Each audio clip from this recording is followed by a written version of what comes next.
La mitología griega está repleta de monstruos descabellados, batallas épicas, héroes valientes y dioses despiadados que dieron lugar a castigos realmente horribles. Hoy echaremos un vistazo a los mortales y a los dioses que tuvieron la mala suerte de encontrarse en el lado de los receptores de estos castigos. Un tema o castigo bastante común en la mitología griega es la transmogrificación, es decir, la alteración o transformación de alguien en algo gracioso o, en este caso, grotesco. Un ejemplo que muchos conocerán es el de Medusa, pero incluso este es bastante discutible. Si nos atenemos a la historia que aparece en la Metamorfosis de Ovidio, que es la versión romana, Atenea transformó a Medusa en un monstruo con pelo de serpiente como castigo por profanar su templo. En respuesta a esto, vemos una versión en la que Atenea transformó a Medusa en una gorgona para darle los medios para protegerse. Ovidio adopta un enfoque muy similar al de Atenea con la historia de Aracne, una talentosa tejedora que se transforma en araña. En una competición con Atenea, Aracne crea un tapiz que es percibido como una falta de respeto a los dioses. En la Metamorfosis de Ovidio, Atenea defiende el nombre de su padre y golpea a Aracne y la avergüenza hasta el punto de que nadie querrá volver a comprar sus tapices. Aracne se quita la vida y Atenea la transforma en araña como advertencia o lección contra la arrogancia. En la versión alternativa es el propio Zeus quien se ofende por este tapiz y prohíbe a Aracne volver a tejer. Cuando esta vez se quita la vida, Atenea se apiada de ella y la transforma en la primera araña, para que pueda seguir creando hermosos tapices, pero en forma de tela de araña. Estas dos historias son una cuestión de perspectiva. Puedes verlas como un castigo o como un regalo. Ninguna de las dos cosas está mal. Lo mismo se puede decir con la historia de Lamia. Originalmente reina de Libia, Lamia se enamoró de Zeus, y esto acabó mal cuando Hera se enteró del romance. Engañó a Lamia para que se comiera a sus propios hijos y la volvió loca antes de convertirla en un monstruo que nunca podía dormir. También existe una versión en la que fue Zeus quien convirtió a Lamia en un monstruo para que pudiera vengarse. Hay otros ejemplos de transmogrificación que son mucho menos ambiguos. Acteón era un cazador que tropezó con la diosa Artemisa mientras se bañaba en un manantial. Cuando sus siervas le alertaron del cazador, que estaba allí mirando fijamente, no le hizo ninguna gracia. Antes de que pudiera explicarse, fue silenciado por Artemisa, que le dijo que no debía hacer ni un solo ruido, pues de lo contrario se transformaría en un ciervo. Al oír la llamada de sus perros de caza, Acteón gritó para silenciarlos y al hacerlo se maldijo a sí mismo.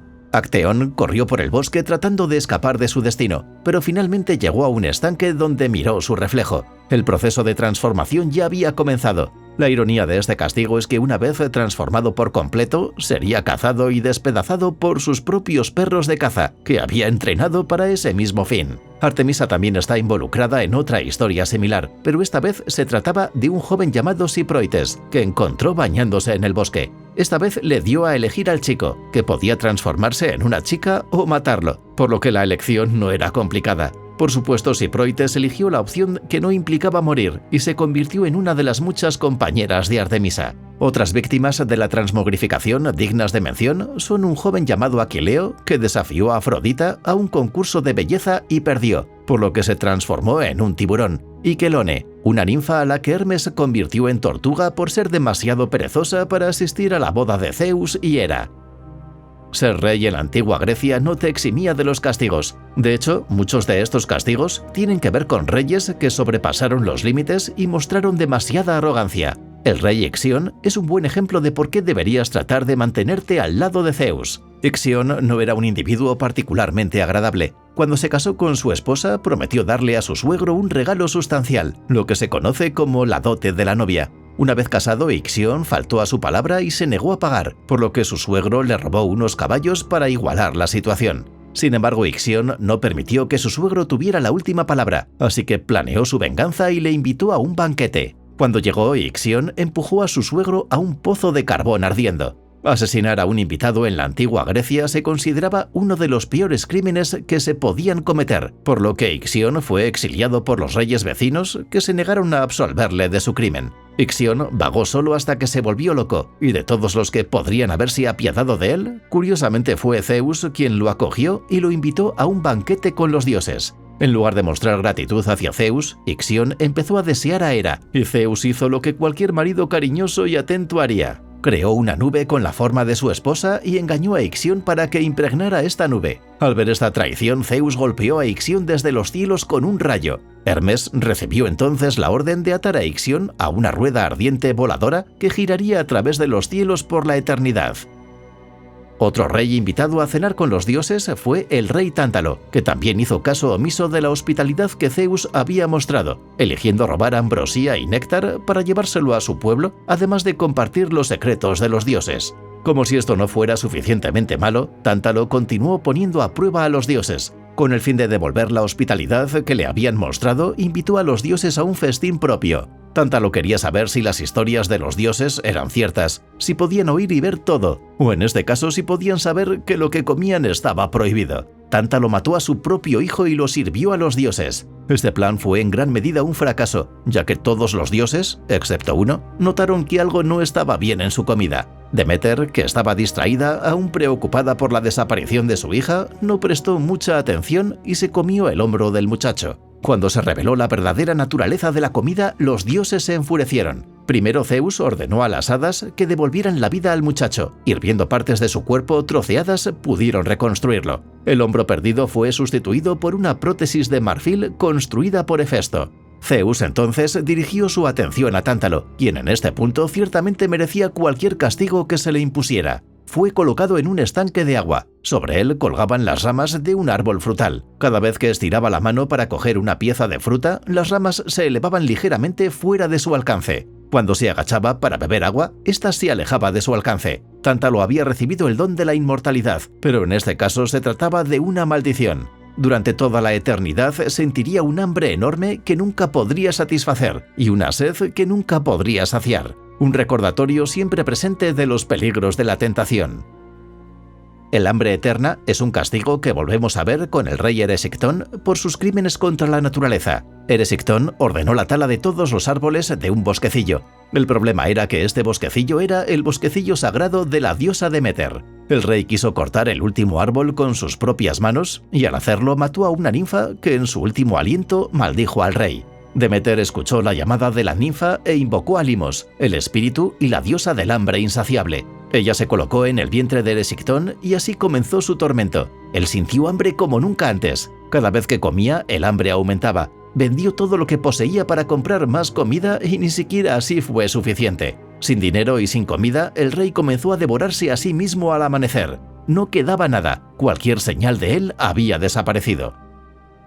Los secretos revelados por los reyes ocurren más de lo que se cree. El rey Sísifo reveló a su padre la ubicación de la ninfa del río que estaba siendo escondida por Zeus. Como castigo, ordenó a Tánatos que encadenara a Sísifo en el Tártaro. Sin embargo, el rey engañó a Tánatos para que le mostrara cómo funcionaban las cadenas mágicas y lo atrapó en sus propias cadenas. Esto significaba que nadie en la tierra podía morir, lo que para algunos no era un problema. Pero si fueras el dios de la guerra y ahora estuvieras atrapado en batallas interminables, entenderías que Ares reaccionara. Encontró a Tánatos y lo liberó de sus cadenas. Sísifo entonces completó su viaje al inframundo. Aquí se le obligó a empujar una enorme roca por una colina interminable. Hades había encantado la roca para que rodara lejos de él justo cuando creyera que estaba llegando a la cima. El verdadero castigo no era el esfuerzo físico de su cuerpo. Sísifo se consideraba un hombre lo suficientemente inteligente como para pensar que podía desafiar a los dioses. Resignarse a esta actividad mundana, sin sentido, que solo conducía a una mayor frustración, era enloquecedor. Y con el tiempo, Sísifo perdió lo que más le importaba, su mente. El último rey de la lista de hoy es el rey Minos, que definitivamente sufrió uno de los castigos más peculiares. Cuando Minos reclamó el trono, rezó a Poseidón para que le mostrara una señal de que era el legítimo rey de Creta. Poseidón respondió enviando un toro blanco desde el océano. Para mostrar su gratitud, Minos juró sacrificar el toro en nombre de Poseidón. Sin embargo, se había encariñado con el toro, y cuando llegó el momento sacrificó otro en su lugar. Esto enfureció a Poseidón. El toro que había enviado era especial, y no iba a ser engañado y faltado al respeto con un toro común y corriente. Si Minos amaba tanto a este toro, también lo haría su esposa Pasífae, que la maldijo con una ardiente pasión por el toro. La pasión creció tanto que hizo que el gran inventor Dédalo creara una vaca de madera para que ella pudiera trepar dentro y aparearse con el toro. Por si no fuera suficientemente malo que su mujer se enamorara de un toro, también quedó embarazada y dio a luz al Minotauro que asolaría y aterrorizaría a la isla de Creta. Si algo hemos aprendido hoy es que nadie está exento de castigo. Algunos de los peores cayeron sobre los dioses. Atlas era un titán que participó en la titanomaquia y se puso al lado de los titanes contra los olímpicos. Cuando perdieron la guerra y la mayoría de los titanes fueron enviados al Tártaro, Atlas sufriría un castigo único. Zeus lo condenó a permanecer en el borde occidental del mundo y a sostener el cielo sobre sus hombros. Un castigo agotador, pero adecuado para el titán de la resistencia. Por último tenemos quizás el castigo más conocido de toda la mitología griega, el castigo del titán Prometeo. Prometeo era considerado muchas cosas, un dios de la astucia, de la previsión e incluso del fuego. En la mitología griega, Prometeo creó a la humanidad a partir del barro. Al principio a Zeus no le importaba mucho la humanidad, por lo que estaba más que feliz de verlos sufrir y por eso ocultó la creación del fuego. Sin embargo, Prometeo no estaba de acuerdo. Desobedeció a Zeus y robó el fuego del Olimpo y se lo dio a la humanidad para que pudiera prosperar. Zeus castigó a la humanidad con la creación de Pandora, pero también dirigió su atención a Prometeo. Clavó al titán en la montaña más alta de la región del Cáucaso. Cada mañana, un águila se abalanzaría y devoraría el hígado de Prometeo. Por la noche su hígado se regeneraría y todo el proceso se repetiría para siempre, o al menos así se suponía. Prometeo fue finalmente liberado por Heracles, lo que le hizo más afortunado que otros de los que hemos hablado. De los muchos castigos que hemos comentado hoy, ¿cuál crees que fue el peor? Por supuesto hay muchos que no hemos mencionado, y si crees que uno de ellos podría ser un contendiente, házmelo saber.